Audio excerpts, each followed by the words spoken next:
Mr. Speaker, part of the tragedy of this can be seen in what happened in Garissa National Park in Africa.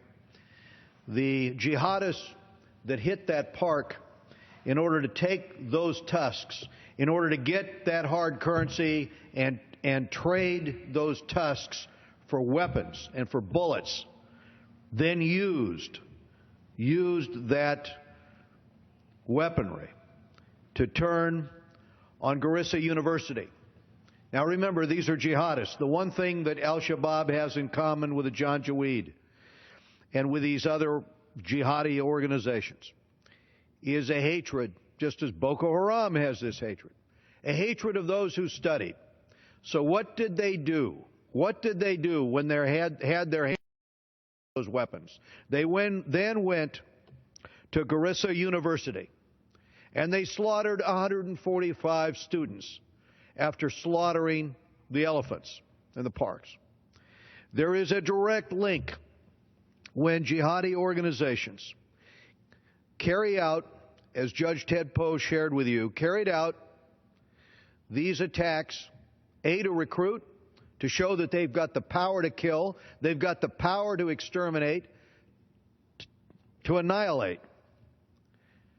And not just these animal species, but human beings as well. Mr. Speaker, time is not on our side.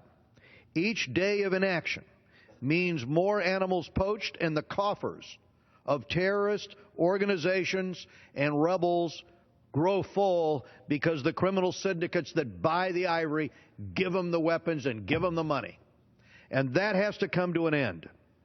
And since the time we started this debate, as Mr. Engel pointed out, 2 elephants have already been poached, have been slaughtered, because one is killed every 15 seconds now, every 15 minutes now, one is killed in Africa.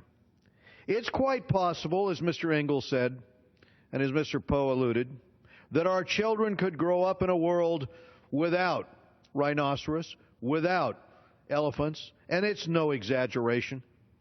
Certainly the forest elephant is going to be wiped out. The black rhino is going to be wiped out. Do we want to live in that kind of a world? Do we want to allow that to happen on our watch? The Global Anti-Poaching Act combats today's unprecedented level of poaching and wildlife trafficking by holding foreign governments accountable, by adding greater consequences for traffickers in this illicit trade, while also assisting those park rangers on the ground, which frankly need our help, need the help of our intelligence services, need our satellite and other capabilities, and need a better way in which to defend themselves and those parklands across Africa. Some years ago, myself and another member of this body authored legislation to help set up these national parks across Africa. The Congo Basin Forest Partnership Act, which Clay Shaw and I authored.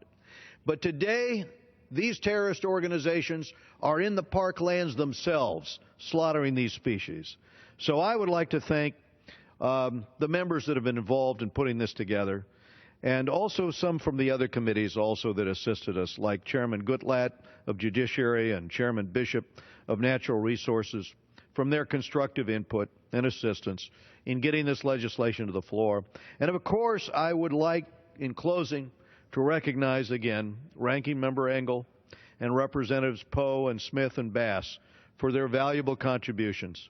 And I urge all my colleagues to seize this opportunity and vote for H.R. 2494, and then help us bring a little pressure to bear to get this bill out of the Senate.